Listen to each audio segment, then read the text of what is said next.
Ladies and gentlemen, my neighbors, I'm very much excited to welcome you to the meeting today. Is the General Assembly of the Global Organization of African Academic Doctors for the third quarter, going into the fourth quarter.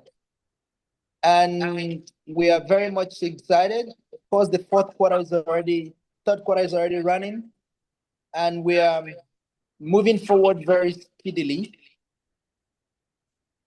The very important engagement we have today is that we are looking at how to make more from less,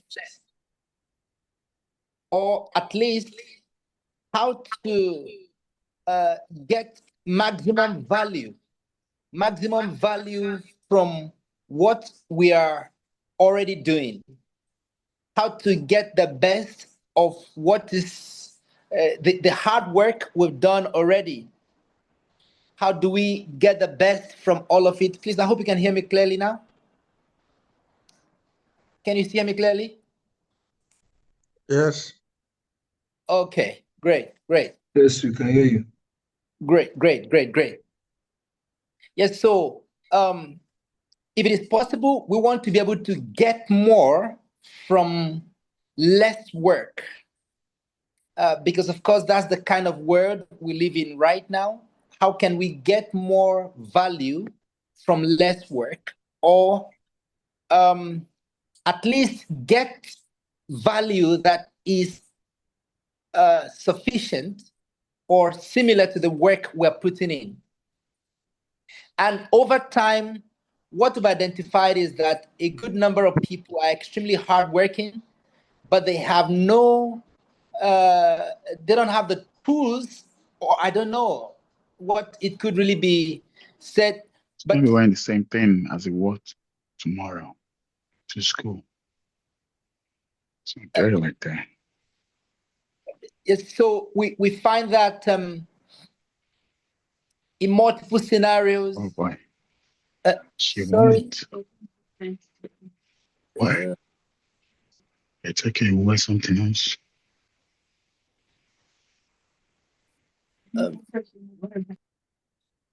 Sorry, please, can you mute yourself so that I don't need to mute everybody? Right. Okay. Yes. So this is why we came up with this topic, and we're focusing our conversation on it today to see how we can support ourselves, share knowledge, and learn from practical experiences of our colleague and other colleagues who may be sharing their thoughts, so that we can have the best of possibilities that we can get from the work we've done by packaging it well and being able to articulate it in a format that the world is looking for. And we said that this is both for academia as well as for different industries in the place of different scenarios. The world is a market. It's about how you sell yourself. How you sell yourself is how you are negotiated for. And we've seen this again and again in very different scenarios. And I want to thank the leadership of the Global Organization of African Academic Doctors for working and focusing in this area at this time to support our people to gain access in ways that can allow them enjoy the best of their efforts. The Global Organization of African Academic Doctors, for those who are not aware, OAD Global is an international competency-based organization that brings together PhD holders, PhD students, PhD practitioners in different industries from all African countries. At the moment, we have colleagues subscribing from 50 plus African countries and spread across 70 countries around the world. And we're very much excited to be bringing to fore the resources we have at our disposal to make it available to share with everyone, but those who are part of the system and those who are not. So if you're currently doing a PhD or you're doing a master's, and you have not linked up with any of the OAD platforms, you are welcome to let us know. Let us know your nationality. Let us know your research area. Let us know so we can support you in terms of collaborations and making relevant recommendations. And it's a beautiful experience that we can think of the bigger picture of why we're doing this. Why is this of importance to us? We understand very clearly that all of us have responsibilities, and we also understand that the responsibilities that hit us now and again are beyond most of what we could earn, whether, whatever kind of salary one could be earning. Most occasions, the responsibilities hanging around people at this time, and as it has always been, is very much higher than what they earn, because there are so many people desiring support in diverse spaces. And at OAD Global, we are working hard to intentionally put together a structure in place that can allow us drive a process that will allow 200,000 people co-run business activities across Africa. We've had a number of meetings putting these things in place, and the various collaborative activities we are doing are preparatory stages. It is very important that, yes, you're going to publish papers, you're going to drive, you're going to graduate in your PhD or master's or whatever you're doing, you're going to be driving your business. But in all of that, we want to be able to put together a high-scale, large-scale engagement strategy, continental scale strategy that will allow at least 200,000 people co-run business activities, own it together, and make more human beings get involved in these things. In order to drive this, we are focusing very much on the Africa Continental Free Trade area, the agreement that has been put in place, which has been signed onto by different African countries. We are focusing a lot of attention on that at the moment, and we're going to be emphasizing and showing that it's not just about trade. It is not trade in services, trade in skills, trade in all manner of things. And looking at the role that the African talents should be playing in terms of getting these things running, those are the beautiful aspects we'll be looking into shortly. Of course, we have been looking into that, and that's what we are driving forward with. But right now, we want to hear from our brother who has packaged something for us to bring to us. Our brother, Dr. Yomi Gaius, is the coordinator of the OAD Global Geoscience Research Group, the Geoscience GIS, RIS. Is it RIS? RS? I don't know all these things that they that they drive within their research group, but he's not going to be talking about he's going to be talking from the angle of professional engagement today, but giving us a bigger picture, sharing with us what he has cooked, which we want to be able to eat from. So please, ladies and gentlemen, my neighbors, if you are with me, please, if you can type at the moment, I want to invite you to type welcome, welcome, and our brother, Dr. Yomi, will step in and take up the space. If you're able to type welcome, please, let's welcome him and let him take up the space and share these beautiful expertise that he has put together for us. Please welcome to the stage there, brother. Dr. Yomi, the floor is yours right now. and you can fire it on. Thank you so much for the introduction. Can I be heard, please? Clearly. Oh, great. All right. I welcome everybody once again to the talk, and uh, thank you for sacrificing your time. It's 9 p.m. in Beijing, China time, and I know some people are joining from different parts of the world and sparing some time to listen to what we have to say. Maybe I have to remove this. All right. Please, in case I'm speaking too fast, just notify me because I might slip into speaking very fast. And in case you can't hear me, please just drop a comment so that I can try to check my audio. So once again, we are welcome. We shouldn't, let me just make some few disclaimers before we start, and some very important information so that we don't lose steam right from the outset of the talk.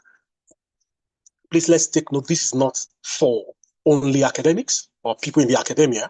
It's not only for maybe researchers, PhD holders, but it's just what the OAAD has put together for, the general community to benefit from.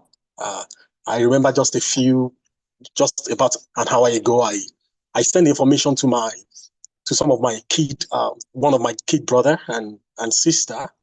They are both undergrads, and I told them they should join if they can.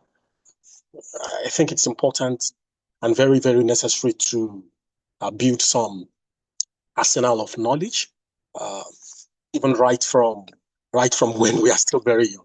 And the more we build on it, the more they become part of us, and they set us apart as we go on. So thank you very much for joining once again. My name is Yomi Bayomi Gayos Oshoti, and I will be sharing my screen for us to see. As much as possible, I want to try not to be, in quote, academic. I don't, okay, who can share? Host only? Okay, I admit. All right, I'm trying to share my screen. Dr. Odi, can you please give me the permission? I want to share I want to share the window and not just the screen alone. Okay. Okay. Please, can you see my screen? Who can share? Yes, we can see All it. right, thank you so much. All right, who can share the screen? Host only. Okay. All right. So I want to try as much as possible not to be academic in my approach, and I just love free expression and just to be as natural as possible. Because while growing up and while I was still aspiring to be like I can see Dr. Isham online. I don't want to be like them actually, because there's a way academics speak and it's quite boring, and I don't want to be.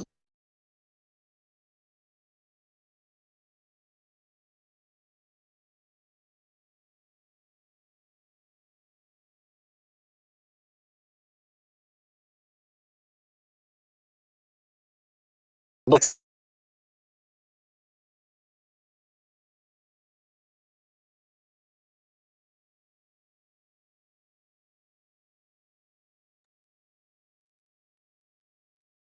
Can we still hear him? No, sir. We can't hear him now. Oh.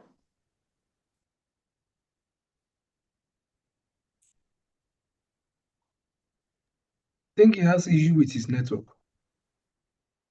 Yeah, it could be.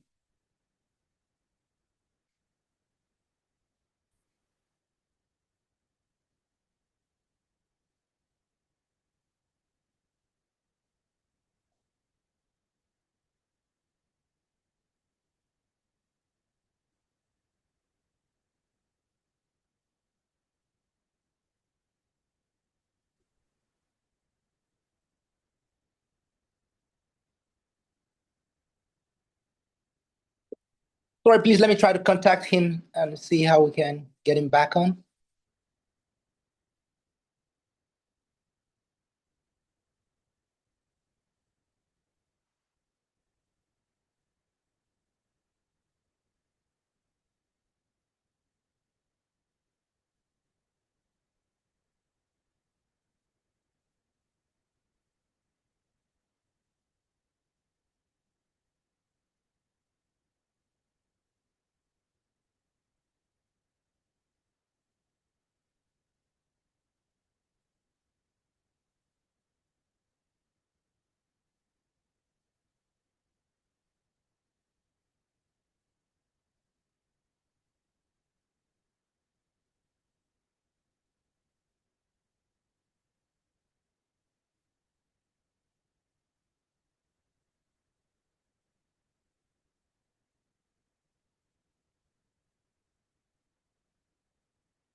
All right, good evening, everyone. Can I be heard now?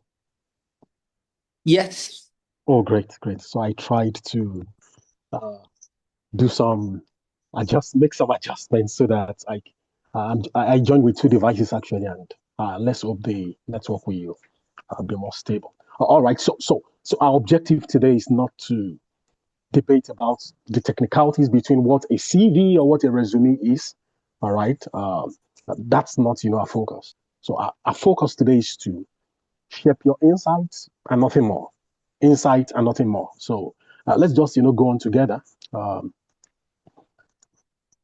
Okay, it's important for us to know, and at the start, of this talk, for us to emphasize that in the current, times and days that we are, and I believe in the future as well, we are not just competing. We are not competing, with humans again. All right, we have got to compete with AI, different AI tools, AI platforms, and in recent, few years ago, I hope it's no longer a secret, and I hope we know that CVs are now screened. The first screening they do for CVs are done by some of these AI tools. All right, they've been in the market in circulation for quite some time, but maybe recently people are just getting to know about them. Once maybe your application is made, submit to those platforms, because quite a lot of people are applying from different parts of the world. So they just want to scale down the number of applicants, and we've got quite a lot to compete with in the present time, and I believe it will get scarier, as we go on in the future. So it's important we are well prepared for the things that are happening and the things that lies ahead in the future. So our CVs are not just competing with fellow applicants for whatever we want to apply for, maybe for grants, maybe for job applications, maybe for admissions into universities, and so on and so forth. AI has come to stay, and I don't think there's anything we can do about it. So how can we prepare ourselves, and how can we scale in the face of these realities?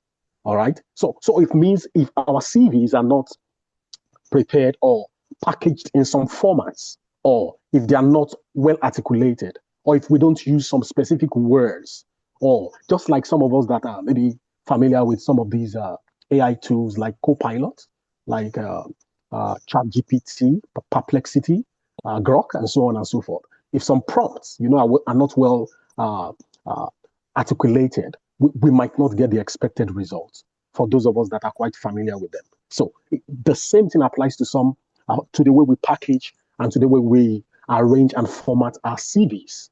All right. So if we don't put it in the right shape, if we don't use the right language, all right, then we might just be setting up ourselves or shooting ourselves in the leg. So it's important we pay attention to every possible detail on our CVs. Now, AI tools now springs, all right, and keywords, for example, for instance, are inevitable as we put together and package our CVs or resumes, whichever as the case may be. All right. So it's important that we pay attention to this. And also the objective of the purpose of giving this talk, all right, and the objective of we are saying we want to have a better resume, okay, is so that we can stand out in whichever application we are making. Just as I mentioned earlier, maybe grants, maybe for scholarships, maybe for competitions, or maybe for job applications, and so on and so forth. So it's important we take note of this and keep this in mind. The objective is that we can stand out. So it's important we do things as they ought to be done. And it's important, we scale.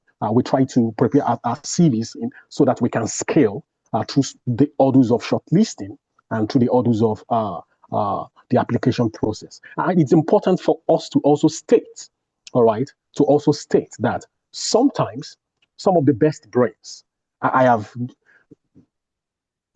been privileged to be involved in reviewing CVs, not just for individuals, but for also some organizations in the past few years, in the past couple of years. And I can see that some people, are indeed very, very talented. When you take time to look into the content of their CVs, you can see excellence written all over, but they are not well put together. All right. So we said earlier that some of the CVs, or in some initial stages of application, the CVs are weeded out using some of these softwares or tools that are powered by AI. So it's important we put them together very well. And let us take note. Yeah, it's so unfair.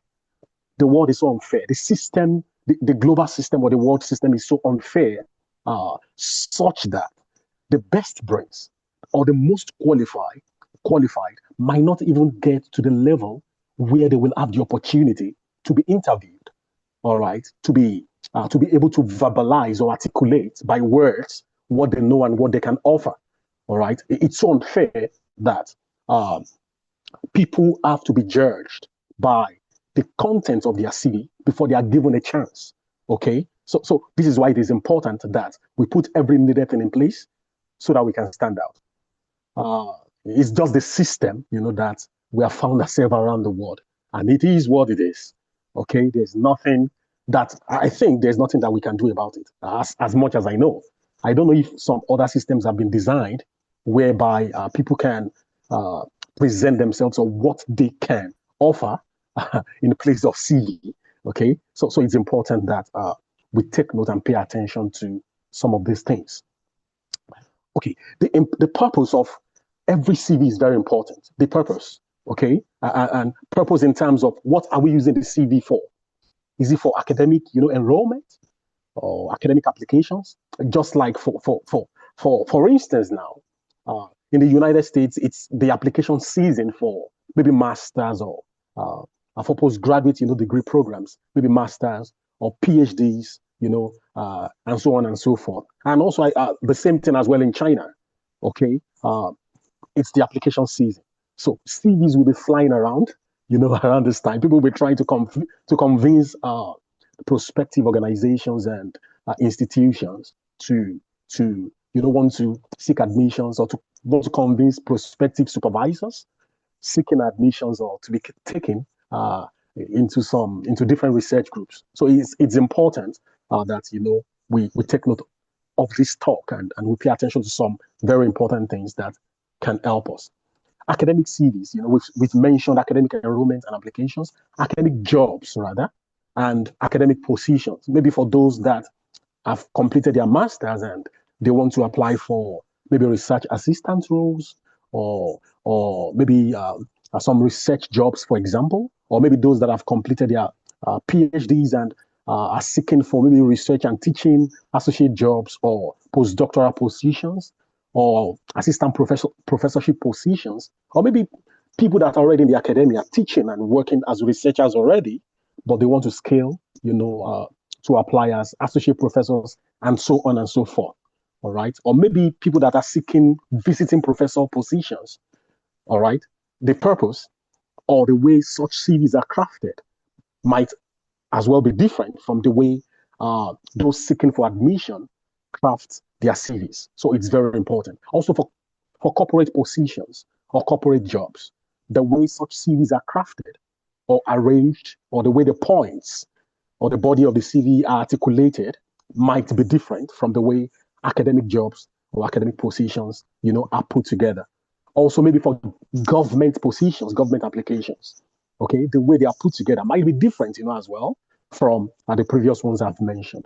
Also, those that are writing for grants or research, writing for grants for research projects or writing for grants for non-profits, okay? So it's important that they also take note that the way the CV is structured might be different from those that are bidding for contracts or those that are applying for positions in IT or tech. All right. So it's very, very important we take note of these things. So for those of us that are still in the phase of, or for those of us that are in the phase of seeking for different opportunities, okay, some of us we are already, we've completed our PhDs, maybe seeking for different forms of opportunities, maybe like an assistant professor, all right, or maybe some publication organizations. I mean, for some publication firms, for example, like Springer, like Elsevier, for example, maybe Taylor and Francis, they might want to recruit for positions of editors, for example, or associate editors. How do you put your CV together? Will it be the same as a person applying for a postdoctoral position? So these, are things that we should look into because for each position or for the purpose for which we want to forward our CV or put forward our CV, it's important that we know that the way we draft them, the language, the flow, the purpose for each CV is very different. So we need to make adjustments. I have seen people that I asked, hey, can you forward your CV for so and so position? They forward exactly the same CV that they forwarded for some other position, in the past. Okay, so it's important that we know that for each position or opportunity or for different purposes, it's important that we make adjustments. We make adjustments to the curriculum vitae A's that we are putting forward. All right, because the people that we are sending or that will access us for the positions that we are applying for, they have not met us before. Okay. The first encounter that we have with us is to judge us on paper based on what we present to them. So this is why it is very important for us to pay attention to the details, to each details that are required for the purpose for which we are putting forward those CVs. Okay. And also it is important that we pay attention to where we are sending the CV, the location.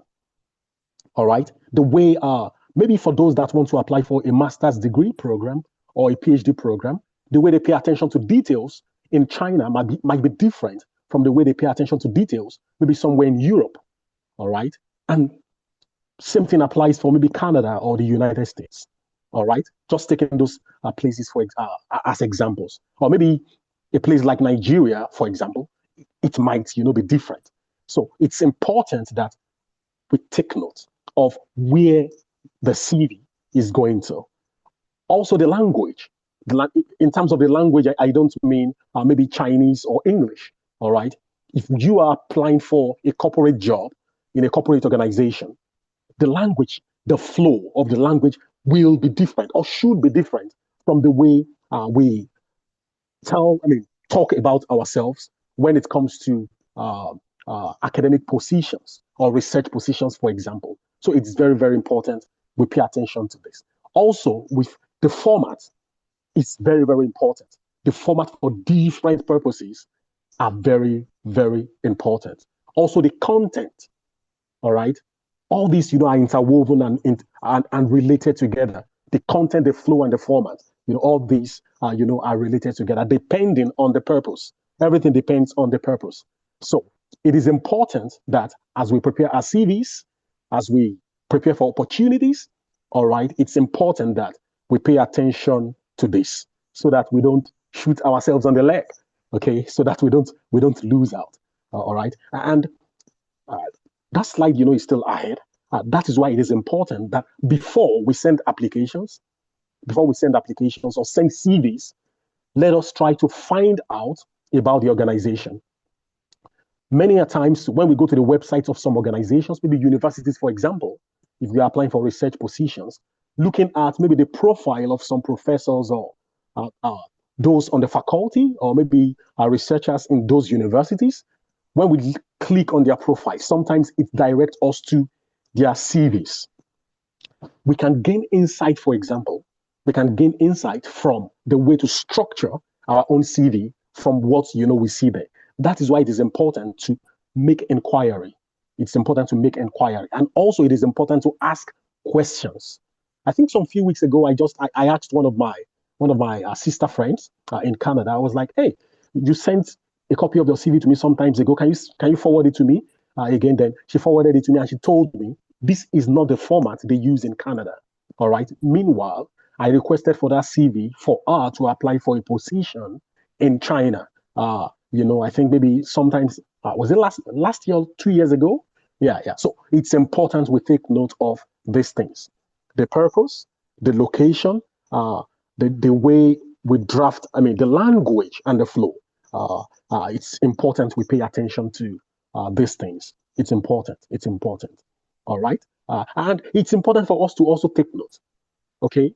If our CVs will not be reviewed, for example, by maybe by machines, so to say, by softwares, if it will not be wielded by softwares, if it will be reviewed by humans, people, it's important for us to know that as much or as far as humans are involved, humans have sentiments, okay? Humans can be biased, all right? And humans can have stereotypes. So it's important for us to take note of these things so that we can put our best leg forward. All right. Yeah, I made mention of language the other time. The language for academic applications are quite different. All right. The same with maybe for government positions or maybe government opportunities, they are quite different. All right. And the amount of details that we pay to each of these categories, the purpose for which we are applying, they are very different. So that is why the language is very, very important. The language, we use. When I talk about language, I don't mean maybe German or maybe Portuguese or English or Chinese, all right? I just mean, the flow. There's a way people in the academia speaks, right? And there's a way speak, rather. And there's a way, people in government, there's a way they speak, okay? There's a way people in the industry, there's a way they speak. So we should be able to speak their language in our CVs. I told us earlier, I don't claim to have all the answers. So please take note of that. Okay. All right. Now, for academic positions, for example, for academic applications, maybe applying for scholarships, applying for PhDs or maybe masters or even bachelor's degree programs. It's some things should stand out in our application. For example, achievements, awards, for instance, scholarships. Have you gotten any scholarships in the past? Have you gotten any grants, or have you been involved in any grants, previously, or maybe currently when you were making that application? Volunteerism. Have you volunteered, in any organization or in any capacity? And let us take note also that maybe volunteerism might not be valued in different locations or demographics, all right? Maybe the way volunteerism is valued in the West, for example, might not be the same with the way, volunteerism is valued in the Western countries, rather. Might not be the same, volunteerism is valued, for example, maybe in a place like maybe Russia or maybe China or maybe Korea or Japan, all right? They might just be focused on maybe academic excellence, for example. So it's important we have an idea of some of these things before we begin to put together our CV, all right? So, and also it's important, to state this. when we have an understanding of where we are submitting our CV, it will help us to know the areas to focus our attention in our CVs. All right. I know you know for sure that in Western countries, places like Canada, the United States, for example, maybe Europe, they are very keen on leadership. Maybe have you had any leadership experience? Have you volunteered, in the past, and things like that. So things that I've seen people, for example, with maybe a third class gain admission for maybe a master's program, third class in their first degree. I don't know if third class is the same all around the world, or maybe are called by different names. Okay, and some people, are taught that, oh, once you have a third class, you don't stand a chance. All right, but those with a third class, they know, or maybe they've been taught, or they've been able to understand earlier that they need to also put some other things. All right, maybe leadership, volunteerism, to be engaged in some other things that shows that, oh, they have contributed to society, that they are not just redundant and unuseful. Okay, maybe they've seen some of those things and they have taken their time to get themselves engaged so that they can use those things to shove up, their CVs. All right, so these things are very important. They are very important. I've seen some CVs, they just look blank. No, they just look bland. Now, let me use the word bland. Like when you are eating maybe a food without maybe salt, or maybe without spices or something like that. All right. So some of these things are important, for example, for those that are applying for master's or PhD programs. And also academic jobs, for example. For a person that has completed maybe PhD and applying for maybe a postdoctoral position, or a research position, or an assistant professorship position, or associate professorship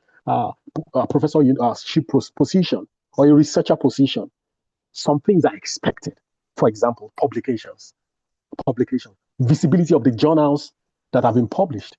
All right, achievements, of course, awards, scholarships, grants, research outputs, patents, for example. Maybe if you've had one, academic service, for example. Maybe you've reviewed for journals. Maybe you've judged, you've reviewed for journals. Maybe you volunteered to be a mentor, for maybe some undergrads or postgrad or whichever, student, or maybe to mentor in some programs. Maybe you've been a judge in a conference, for example. All right. They want to see, for example, on our CVs, the research tools that we have gained mastery, of or that we have used before, or that we are proficient in. All right. That is where, the skills session is very important for academic jobs, for instance. Also collaborations. Things like that are the things that they might be looking out for. Okay. Maybe academic or professional societies that we belong to. These are the things that they might look out for, or that are expected on academic CVs, for example. Conferences that, we've attended before, and things like that. For example, these are some of the features that naturally anyone that wants to review an academic CV is looking out for. Okay. Corporate jobs.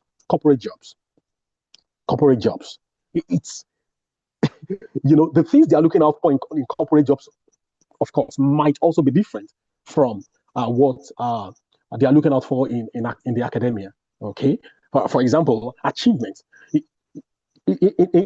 For example, if a person is applying to maybe a tech company or an IT firm, and you have stated, or you want to prove or show to them that, oh, I can use maybe Python tools, I can use my SQL, or maybe C++, I can use them. I've used them, to design or to create some things. They want to see, for example, what are those things that has been created before? All these things comes, all these things come under portfolios. They just want to see, okay, what are your portfolios? It's not just sufficient to say, oh, I can use Python. So what have you used Python to do? I can use MATLAB, for example. So what have you used MATLAB to do? I can use SPSS. I think some people still use SPSS. What can you use it to do? Okay. So maybe completed or executed projects, for example. What projects have you completed or executed in corporate settings? they might want to see that. Technical tools, I've mentioned that. Maybe technical tools, for example. If you want to work in an oil company, for example, as a geologist or a geophysicist, there might be some tools, or maybe as a petroleum engineer, there might be some tools that they are looking out for. Okay, have you used COMSOL before? They might ask, oh, have you used interactive petrophysics before? Or have you used Petrel before? Okay, if you claim you have used Petrel, these are some of the tools they use in the oil and gas, for example. If you claim you have used them, what projects have you completed with them or executed with them? Show us your portfolios, okay? So these are very important. For example, in a corporate setting, they might be keen on communication. So I'm just sharing a general insight so as for us to know that if we want to write an academic CV, the way and the language and the things that are expected are quite different from, for example, a corporate job or a tech job, or a tech opportunity. So let us take note, of some of these general insights as we move on. Yeah, I said this, earlier. Ask questions and make inquiries about the organization. Find out about the organization. It's in fact, for some of them, we might see the way we can structure our CV. They have samples, for example, that have been uploaded on their website by some of their staffs. So it wisdom should just tell us to, oh, maybe we can adopt something that looks like that, and we can be creative with it and modify to suit our own achievements or profile, as the case may be. All right. So it's important we pay attention to these things. Okay. I will be rounding off soon. I don't want to bog us with too much talks. I just want to show us some samples of CVs, and I will just highlight some things there. Yeah. I mentioned earlier that I have seen excellent people that top and led, their class, or maybe that have had wonderful achievements. And I think Dr. Odi mentioned that earlier when he was opening this meeting. Okay, excellent, fantastic achievements. But when you look at the CV, it turns you off. All right, it just puts you off.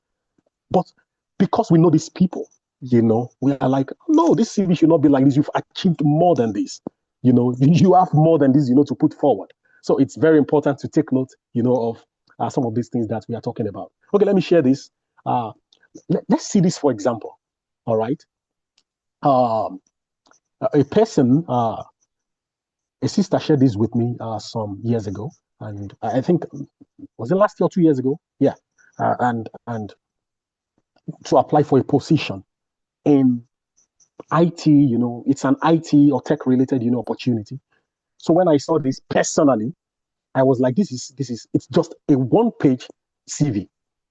Very, very, for the position, very, very sweet. All right.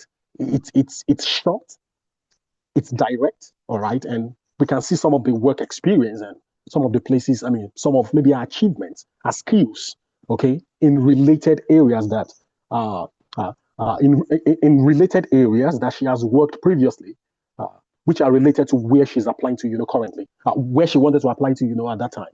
So looking at this, for example, if I am to maybe make a short list, I think I will give this one a priority. For example, I think I will give it a priority. Just a one CV document, a one-page, document, and it shows quite a lot of information. If you look at this very well, we will see that on this CV, on this sample, this person has a master's and a bachelor's degree, okay? In the education section, she did not put the title, for example, of a master's research. The same thing, with a bachelor's, all right? Simply because she's applying for a position that is in IT. She's not applying for a research position. She's not applying for a PhD, for example, all right? She's not applying for maybe to be a research assistant. So short, simple. Language is there, okay? The software she can use is there. The languages she can speak, rather, and a level of proficiency, for example, is the work experience as it relates to the position she's applying to. And we can see, the dates. the way they are well arranged and very short and simple. This is a sample, for example, of applying for a sales associate position in a tech, I think a tech firm also or something. Yeah, a tech or technology or new energy, firm. So it's important that we pay attention to the way our CVs are structured. This is another CV, for example. All right, let us see. I blanked out the names because I did not take permission from those that owns the CV. So I blanked out the names, and I want us to look at this one very well. Please don't pay attention to all the names and the address and all those details that I blanked out. Okay? There's a picture of the person here on the left side of my screen. All right? On page 1. Let us see, for ourselves. It is not advisable to put your picture, except it is specifically requested, where we are forwarding or submitting our CVs to, or in the organization where we are seeking the opportunities. Please, let's not put our pictures on our CVs or resumes, as the case may be. All right. A friend, I was speaking with a friend, I think in the US, and the friend told me, hey, if you put your CV, he said that's a red flag. He said they might not even get back to you. And another person said, for example, in the United States, if you put your date of birth, he said they might not get back to you. All right. Another person said, if you put your nationality, they might not get back to you. All right.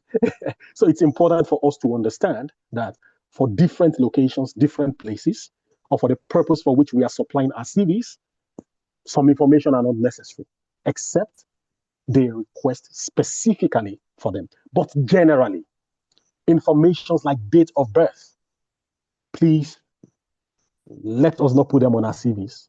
Nationality, let us not put them on our CVs. But let me say here, there's a clause. I'm from Nigeria, all right? And if you want to apply for government positions, for position in government institutions, they ask, I've seen, I have seen such before. They will ask for your date of birth. They ask for your state of origin. They ask for your marital status. They ask for the number of children you've had, or if you have any. Okay? Those are exceptions. So if they ask or request for those things, put them there. If they request for your picture, put them there. But if they are not, requested, please don't put them. All right. Now let us take note of this. This is the first page of this CV. On the first page of the CV, there is no academic record. Please, on the first page of our CVs, it's very important. This CV was meant to be for an academic position. Academic record is very, very important on the first page. And also, let us see another one, the tenses used in this CV, for example. This is a position that this person filled as a high school teacher, a physics teacher in an high school from 2018 to 2019. All right. And let us see the tenses there. Preparing lesson notes according to the national curriculum. Teaching students, okay, assessing. And this was a CV that was supplied in 2025. All right. What do you think, for example? What do you think about the tenses that this applicant used? For instance, preparing, teaching. They sound like the person is still actively working in that organization. Okay. And this is from 2018 to 2019. So it is very, very important that we pay attention to this. Very, very important. The tenses, why not put it in past tense?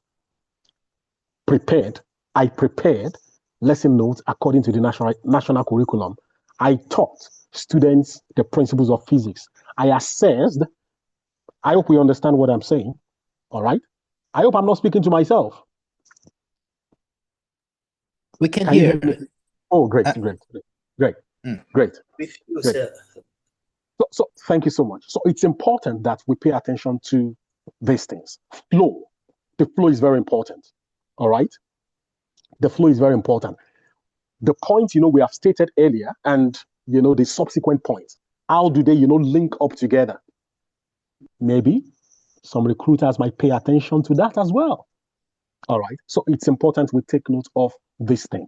It's important we take note of, of some of these things. I don't want to bog us with too much, of details on this. We still see some others. Please take note. Always put your best legs forward. Okay. Academic record should feature on the first page, except stated otherwise. Except it is stated that, oh, maybe don't put it. Academic record is very, very important. Okay. Yeah. For many of us, maybe that might be applying to countries, maybe in Europe or in North America, for example, even China or the eastern part of the world in Japan, Korea, and so on and so forth, maybe Russia or maybe Australia, wherever.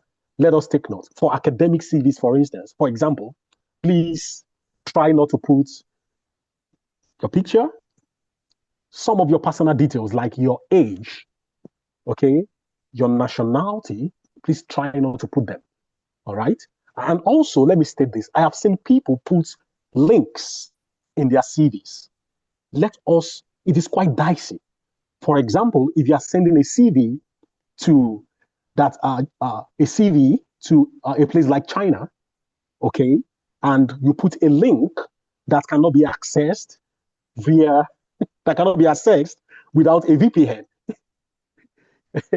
All right, you might just have blown up some other ways to sell yourself better. Okay, so if you are making some applications, personal applications, for example, maybe to a professor in a place like China, why not attach some of those documents or some of those details or the proofs that you have put in that link? All right, I saw some CVs like that recently. Okay, so it's important we pay attention to it. Just put, if you are sending the CV to an individual, okay, why not just attach maybe the certificates or the portfolios or the documents that you've put in those links. All right, these things are very, very important that we pay attention to them. All right, I hope I have not missed anything on this slide. Okay, let's move on. Let's see another sample. All right, I didn't take permission from them, so that is why I blanked out the information. So you can't trace them. You can't trace these people. Okay, now this is a person this is a professor that is, I believe, trying to put some things together for put a CV together for some positions. Now let us look at this. Just as we stated earlier, some information for global opportunities, not for local opportunities. So depending on the country, I keep emphasizing. Depending on the location, I've been emphasizing this. Please, if some informations are not requested for, don't put them. Like personal data, sex, marital status, nationality, date of birth. Please, let's not put some of this information. Maybe for opportunities that are not within our country, opportunities within our country, it's very possible that we are familiar with the formats and some of the way they do things, okay? But for global opportunities that is not within our countries or our demography, all right? Let us remove some of these personal information, rather. They are very, very important. And also let us see something. If you can observe here, see my cursor, you can see immediate past then, for example. All right, please let us try as much as possible to make our CVs current. All right, let us put current information. So maybe the person has served as maybe a dean or maybe a vice chancellor before, for instance. That should come within some of the maybe work experience, okay, or positions that the person has served before. All right, so it's very important we pay attention to some of these things. All right. Also, please let us take note. When presenting our CV, let us supply more than one email address. Let us supply more than one email address, okay? Let me share a personal experience. I applied for a position, okay? And the email address I supplied on the direct registration or the application maybe page, the email wasn't correct. I mixed up, the major email I supplied, the primary email, they requested for primary and the secondary email, all right? So the primary email, there was a mistake there, okay? I used the wrong I used the wrong, I mixed up, the name on the email, okay, and thank God that I supplied a secondary email. It was on the secondary email that I saw the information, the updates concerning about about what I applied for. So it's important for us to, on our CVs, just to be on the safer side, let us supply more than one email address. And if possible, if we have more than one phone number, let us supply more than one phone number. Please, it is very, very, I think it will help us, just to guide against, just to guide against, some errors that we are humans, okay? We can make errors. Even in science, when we are running some experiments, we talk about parallax errors, right? Error due to parallax. I remember then when we were doing anytime we are doing physics experiments. So okay, what errors should you guide against? We are very quick to write, oh, I avoided error due to parallax, or I minimized error due to parallax. So we are humans, we can make mistakes. Okay, so let us take note that we look through some of the information we supplied again and again. But who knows, we can still make mistakes. Supply 2 emails and supply, if you have more than one phone number, supply more than one phone number. And if it is an international application, please add the country code. If you should look at this very well, we see plus something, number before the number. So it's important, we pay attention to that. Not everybody, not all recruiters might be patient enough to be searching for the country codes on CVs. Okay, so let's put country codes and let us put if we have 2 email addresses. Okay, now let's go to the next one. This is sample 4, for example. What I want to use this sample to emphasize is the format. Okay, looking at this, we can see the name of the person, and also we can see maybe the academic qualification. Yeah, the academic qualification. Okay. So it depends. You might choose, if you have a PhD, you might choose, to write maybe doctor in front of your name, or maybe after your name, you can write your name and put PhD, all right. But to avoid repetition, to avoid redundancy, some people will call it tautology. Okay. Maybe you can just put your name, all right, and your degree and in which field under. Just like this one. This person wrote Dr. Yomi Omochineke Onyegayos, all right? Then we can see PhD in geophysics, doctor and PhD in geophysics. Please let us take note. Let us try. It's we don't know what might put someone off, those that are reviewing a CV. Okay, let us just try as much as possible to avoid repetitions or redundancy. Okay, maybe Yomi Gayos or Yomi Omochineke Onyegayos, PhD in geophysics is okay. Okay, then let us see. We can see the name. We can see the affiliation, for example. All right, we can see the email address, 2 email address for example, and we can see a phone number. Okay, maybe the guy has just 1 phone number. All right, and we can see the international dialing code. Please let us take note of that. I mentioned that earlier. And this person is a researcher, okay? And maybe he would be applying for research positions. If he wants to apply, for example, for maybe as an industry expert, maybe in a mining industry, why put research interest? If it is for maybe if it is to apply for a mining, maybe a chief geophysicist, for example, in a mining firm, or a chief geoscientist in a mining firm, why put research interest?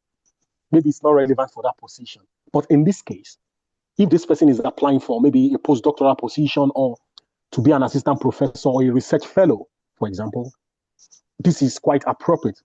Let the research interests. If it is interest, put it.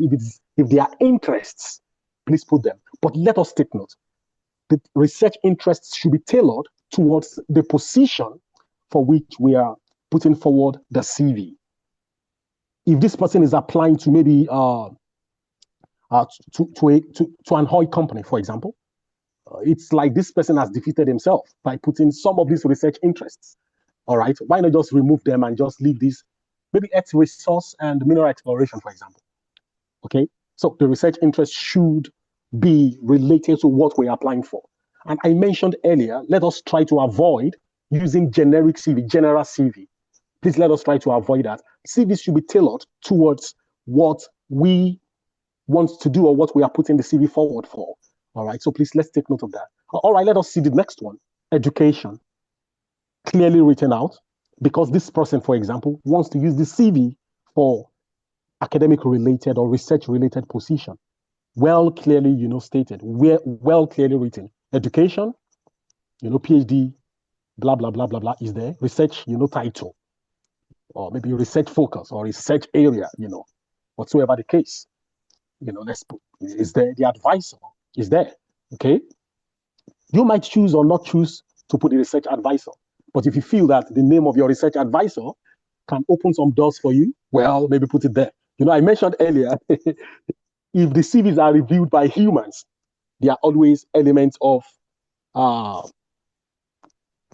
human, maybe positive bias. Don't let me say negative bias. All right. So it's important, we take note of that. And for example, let me make a disclaimer as well. Putting the advisor can also be risky at the same time. Who knows if where you are applying to, they don't like the face of maybe someone there knows, some of the decision makers knows your advisor and they don't like his or her face. Okay?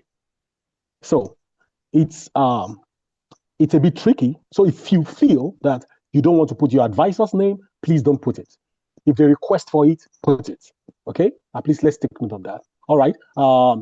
Let's also take note, of the flow, generally, from education to experience, and from experience to awards, grants, all right? And from there, because it is a research or academic position, publication records, for example, conferences, skills, professional membership, volunteer or services, all right? Referees, it's not compulsory. In most applications, recently, they do ask for the referees separately. They will ask, okay, supply 3 referees, maybe in another section of the application, or even outside, oftentimes they don't even ask on the CV, okay? So it's important we pay attention to some of these things. Let me stop here. We've taken almost maybe 1 hour giving the talk, and I want to say thank you for listening, and I hope we've been able to gain some insights from what I've been able to share.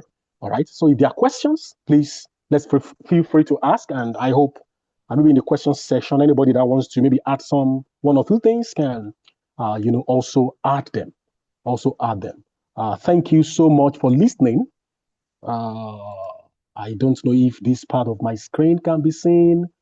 Oh, okay. I think I did not share the whole screen. All right. Thank you so much for listening. And let me do like my people here. That's all. That's all. Thank you. I hope some people understand the way I said that's all. All right, let me stop here. Thank you so much. Do we have Dr. Odi? Absolutely, yes. Thank you so much, Dr. Yomi, for bringing us this beautiful input. Ladies and gentlemen, my neighbors, it's a time where you can feel free to ask questions, specific questions that can help you in your own specific scenario. And while that is coming, if you think that he has done a good job, please feel free to drop a thank you. Even if you don't feel like he has done a good job, if you see many people feeling like he has done a good job, join them and drop a thank you. Yes, plenty of thanks flowing for you, Dr. Yomi. We are really grateful. Dr. Yomi, PhD. So we are making tautology of that. Thank you so much once again. We really appreciate the sharing. So please feel free now. And remember, we talked about the fact that many people, I think a huge percentage of the people I have seen, they are extremely hardworking. They've done a lot of beautiful things, but they don't include some of those things in their CVs because they don't think that it's a big deal. They don't think it is something good. For example, if you've guided some people in, let's say someone has requested you to guide them in clarifying research gaps or methodology in a particular area or things of that nature, you can put it in your CV as research mentor or mentored so number of people in research. Assuming you've done that for 20 people, that's a huge, very powerful thing that can open any kind of academic related doors. Or if you are in business and you have facilitated transactions for so number of clients, you can put it there.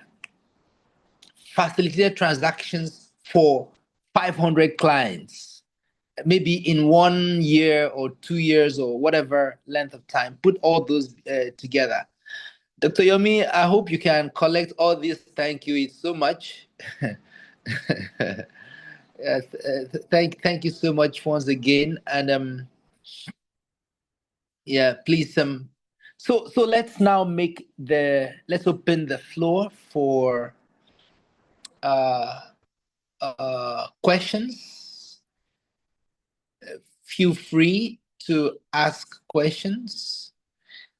You can raise your hand to ask, or just unmute yourself and ask your question, and Dr. Yomi will pay attention to that.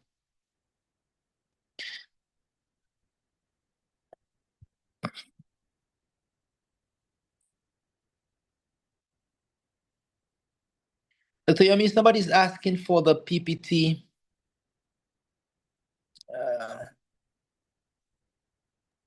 Okay. That wouldn't be a problem. No problem, man. No problem, man. No problem, man. All right. So, Chris, you'll get the PowerPoint subsequently. Are you on any of our groups, or you can get it from? Maybe you can get it an email or Dr. Yomi, if before we finish, you can attach a PDF if it's convenient for you. Okay, let me do that right away. Let me see if I can. Great. So anybody that's interested can download it. All right. So we have Ibrahim. Ibrahim, your hand is raised. You'd like to ask a question? Yes. Thank you, Dr. Odili. My name is Ibrahim. I a master's student from USTC, Computer Science. So I want to ask Dr. Yomi about a particular trend now. Although,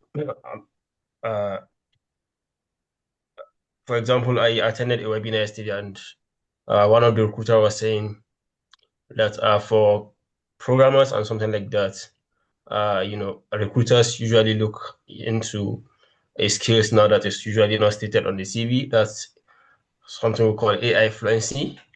That's how to use AI to optimize tasks and be able to deliver products, into the market. So I want to get insight of Dr. Yomi about that.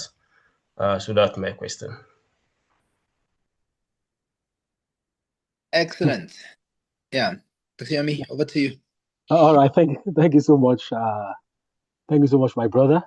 Okay. Yeah, in the course of the presentation, I mentioned portfolios. And I think for you guys in IT, because I know that my Oga asking the question, that my boss asking the question actually. For those of you in the IT, maybe tech, IT, people, portfolios are very, very important, for you.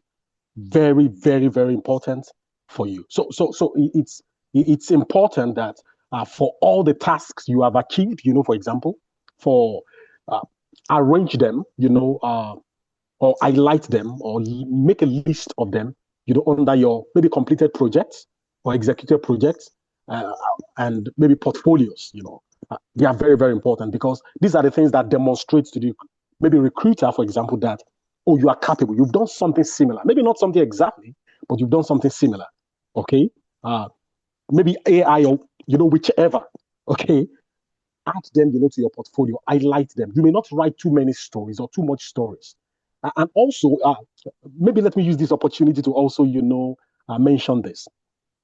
For starters, maybe those that have just completed their bachelor's degree, it may not be necessary for you to have 3 pages, 4 pages, 5 pages CV, okay? Except, it really warrants that. Maybe you've had a lot of achievements and it is not just possible to hide them. Fantastic. Put them on your CV, okay? And maybe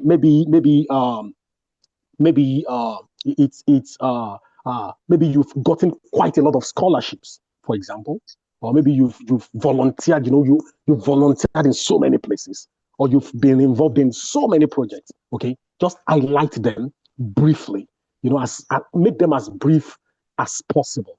And if you have proofs to them, you might request if you can attach the proofs, of those achievements, for example. So for those in the IT, let me go back to the question, and those in tech, those designing stuffs, those maybe creating programs, have a portfolio for your work. GitHub is there, for instance. GitHub, okay? GitHub is your friend. Put your work on GitHub. For those that write programs, maybe for some of us in geophysics, that maybe you might have written some codes to analyze some data, or to maybe conduct some research. And if you feel, okay, you want to be magnanimous enough and you want to put out your work there, okay, put them on GitHub. Who knows if that's where you will get the next opportunity. Okay, so it's important that for those of us involved in projects, creating stuffs, all right, let us put them together as portfolios and put them on our CV. And also, repositories like GitHub, they can help us, quite a lot. If I have some opportunities, for example, and they need people who can do them, because I've used some of their tools on GitHub, I will have to contact them. Okay, so I think I don't know if I have answered the question. I don't know if I've answered the question. Thank you. Let me stop there. Let me not talk too much. Thank you so much, Dr. Yomi. Excellent. It looks, someone is asking, where do we attach the proof? Inside the CV or separately? I will advise that you can add them as attachments after your CV, maybe the next page. Maybe there are some of these PDF editors that we can use to merge, documents together, except they specify that maybe the document you should attach should not be more than so and so and so pages. Okay, yeah. But for those of us, just as I mentioned earlier, that are designing stuffs, let us have online repositories. I was just speaking with someone today. The guy, has been involved in quite a lot of facilitations for international organizations. Then I asked him, hey, so where can I check your portfolio? Some of the things I've known him doing stuffs for several years. He said on Facebook. I told him, hey, you can do better than that, because you communicate with people every time. Why not put them on YouTube, for example? Why not maybe create a site for yourself on Weebly? And there are some other maybe free platforms that we can have, maybe free websites. Why not let us put them there? Then many of this Weebly, for example, doesn't require a VPN to open. It can be accessed anywhere in the world. Maybe just put them on Weebly, put a link, people can click and they can see, for instance. Okay, GitHub, for those of us in the technical creative space, let us put them there. Sometimes all the information cannot be stored in our CV. I find it difficult many times to put everything on my CV, because before I know it, it's already getting to about 6 pages. Okay, so who wants to read a 6 pages CV? All right, so let's take note of some of these things. Yeah, thank you. Let me stop there. Thank you very much, Dr. Yomi.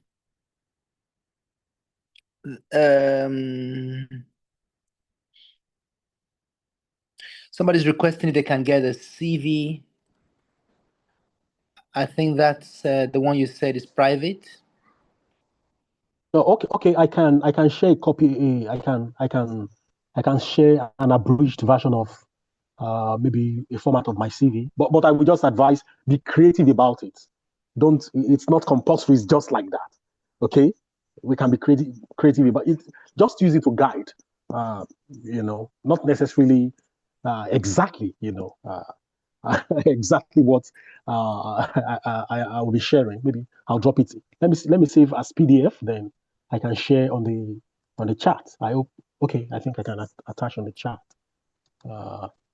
This is for the PPT for anyone interested. Not too many details anyway, but okay. Excellent. Yeah, Ibrahim, do you still have another question, or is that the same Ibrahim or another one? Yes, I just want to add, in addition to what he said about having a repository, I think we have the Tencent Docs for someone who wants to store his maybe data and add a link in the CV. So you can upload your document on Tencent Doc and make it accessible to everyone without VPN. Tencent Doc. Tencent Doc. Yeah. All right. Is it accessible to those outside of China too?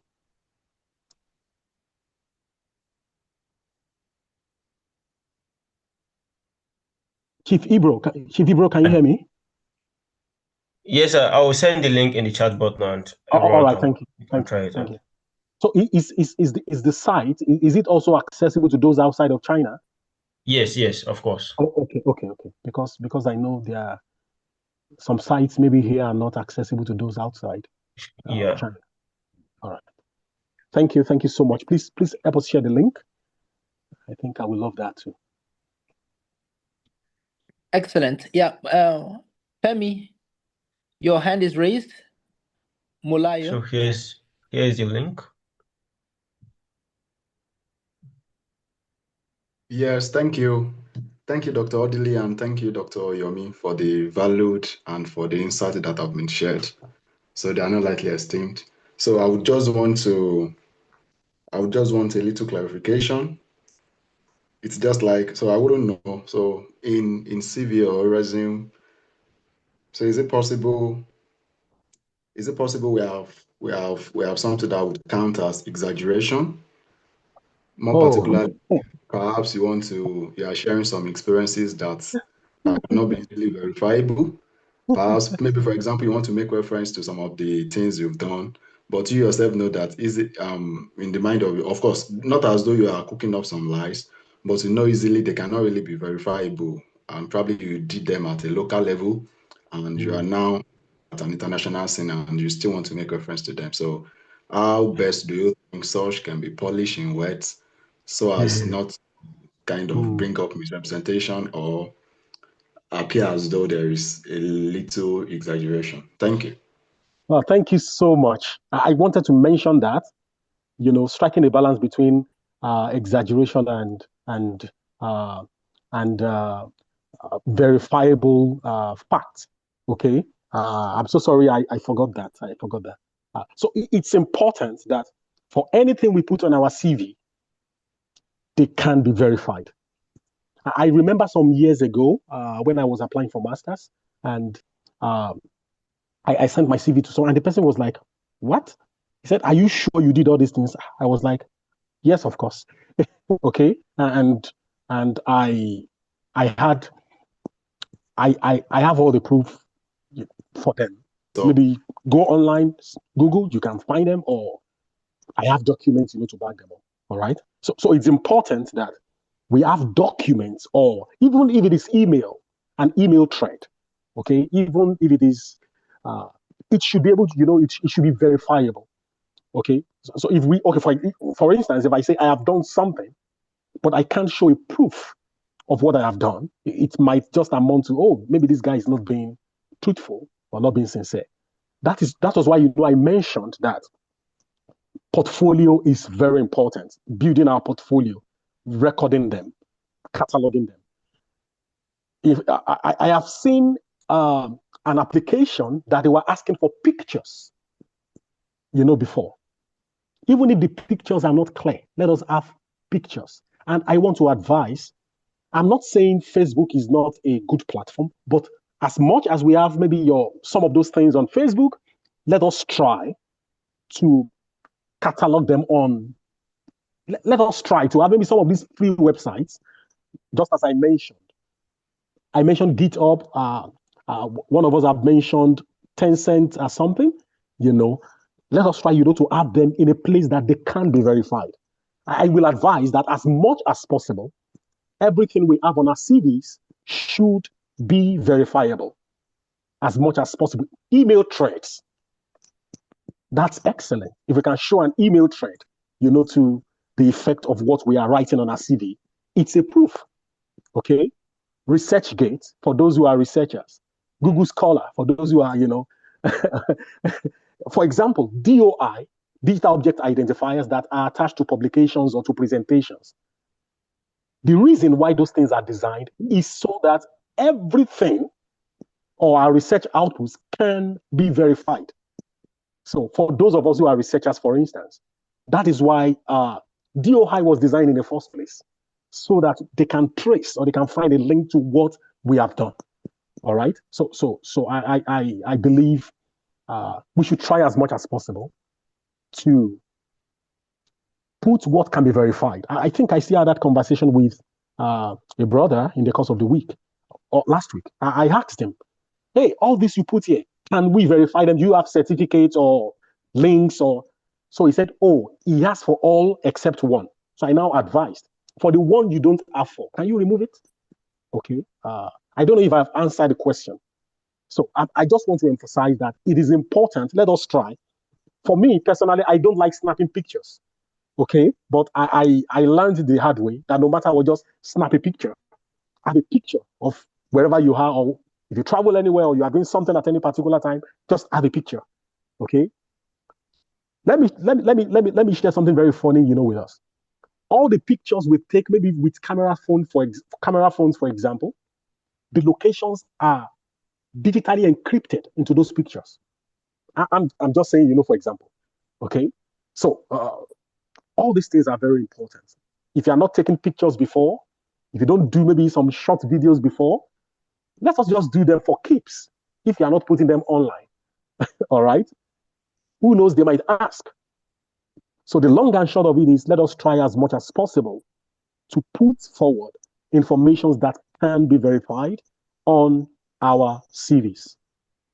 I hope I have maybe shared a little insight about that. Thank you.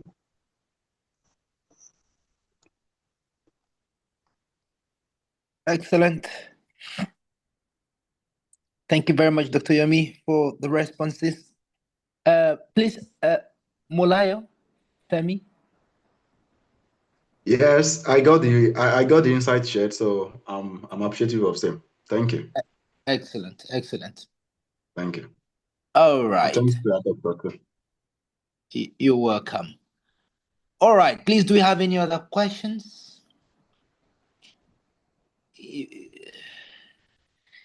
Any other questions? Okay, if there are no other questions, let me quickly mention this as we are coming to a close. Someone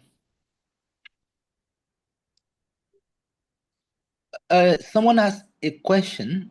Dr. Yomi, there's a question in the chat box. Can you? I'm checking.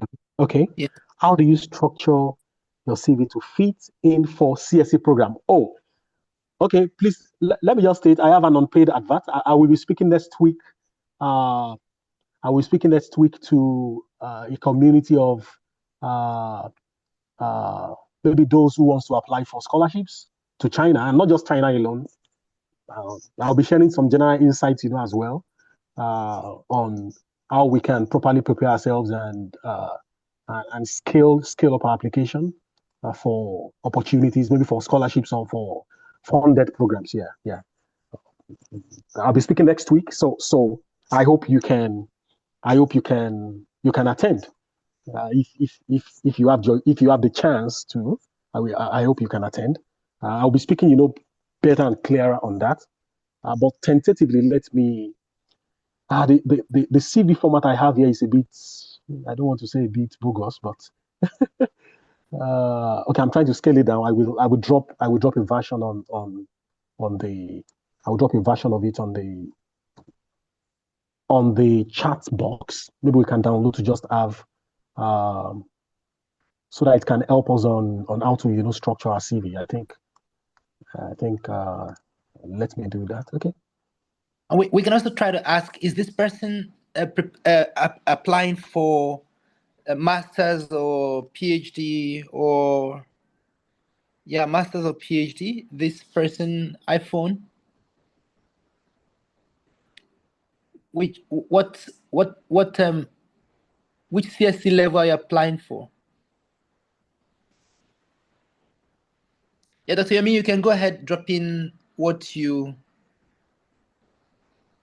okay. Okay, I'm working on that. Okay, the person says MSc. Okay. Yeah, I would drop a format, and I think the format can maybe be of help. Can be of help in structuring your CV. Yeah. I'm trying to drop a format so you can.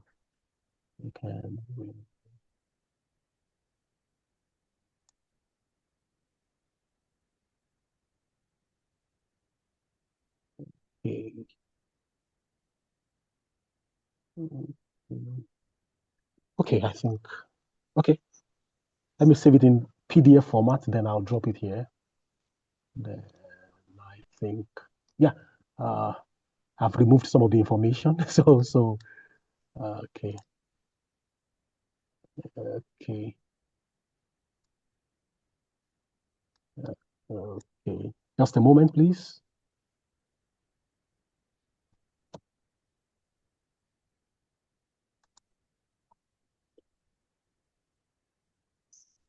All right. I think I can share this now. Please, just a moment.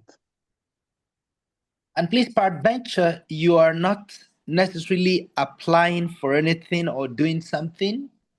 When he drops this, you could pick it up. There could be somebody who needs it.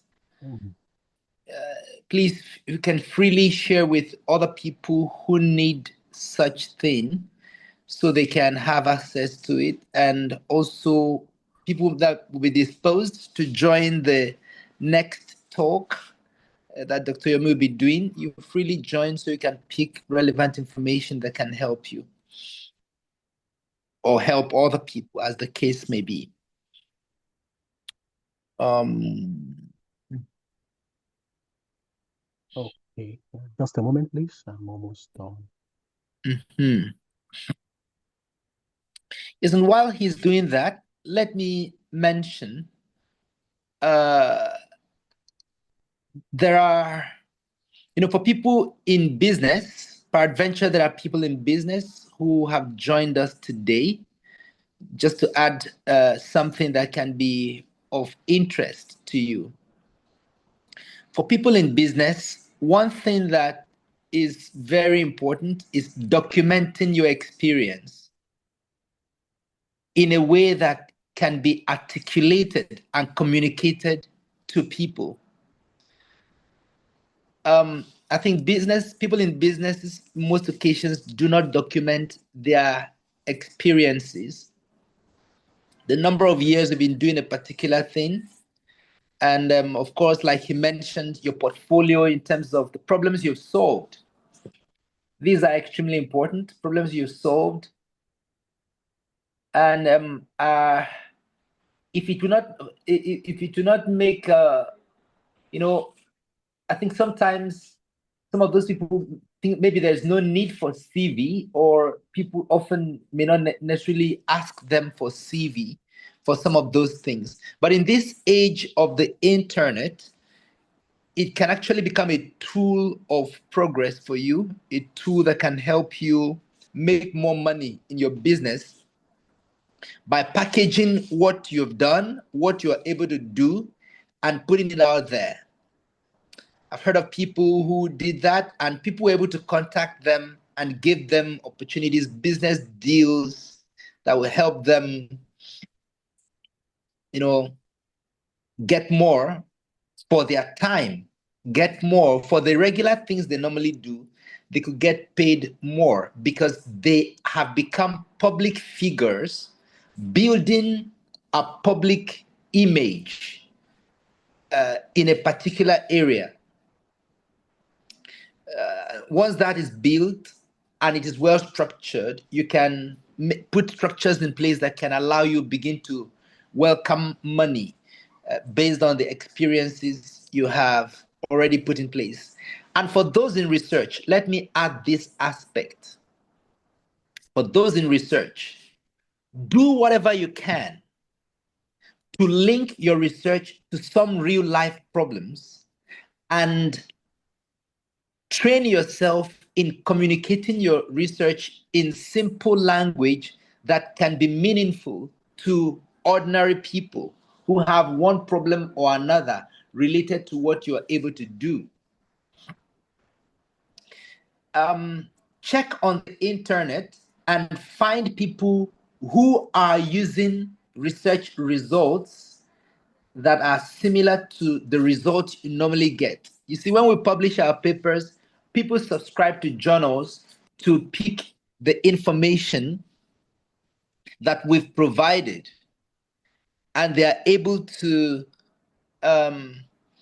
use such information for running their businesses or making things that could be of importance. As a researcher, you can actually also package your research, communicate it to the public in a way that it could be understood. And with that understanding, people can contact you and you provide consultancy services. And that said, I'd like to announce at this time that if you're doing research related to security or smart security or smart agriculture,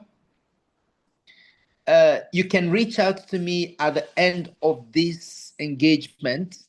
There is a potential project which it would be nice to, if you come on board, if you have some experience that you can bring into that space based on your research. It is still at the submission stage or at the conceptualization stage. So if you get on board and you're interested in doing this, you are good at smart agriculture or smart security. There are quite some real problems that are on ground, and people who are involved in decision making are interested in getting something in place, and we've been contacted to do something about it. We would like to bring a team together to see what we can do to put that in place. Of course, we're expecting that it's going to generate, if implementation goes as expected, definitely people who do that are going to make money. And it will not be short-term money, I would expect. So smart agriculture, smart security, these are areas of immediate need. And I want to say, whatever field where you're doing your research, create a public image in that area that will become the best verification you need, the best link you need for your CV. for your CV to begin to fetch more for you than just being something that gets to be submitted for search of jobs or search for one thing or another. Let your CV do more. If you have time to explore that, please put that in place. For those that may be interested in this, please you also get in touch. Let's see what we can do in that regard, and as we put a team together to get things done in this area: smart agriculture, smart security. Excellent. The person who asked about CV, Dr. Yomi has graciously provided a CV structure. So Dr. Yomi, this one is going to be good for somebody applying for MSc. MSc scholarship, CSC. Yes, MSc, PhD. Yeah, I think they are good to go. Okay. Okay, so please pick these and follow the structure, and let's fire on with it. And that said, ladies and gentlemen, my neighbors, I think we've come to a point where it would be good for us to shut it down for tonight. For those who are in China, it's night. It's almost 11 p.m. And we've had a very good time. Dr. Yomi, we really appreciate the sharing, the experience you communicated to us. We're grateful, and we look forward to further implementation in different areas. So that said, my neighbors, I think if there's no other further question or comment, if there's anybody would like to say something, please, the floor will be open for a moment. If you'd like to say something, whether it's in connection with the webinar we've just done or something related to what Dr. Yomi can do something about, please feel free now. If you want to make any comment, whatever aspect, please, this is the time for that as we are moving towards closing the space. All right, so if there is no further question and no further engagement in that regard, my neighbors, we bring it to a close right now.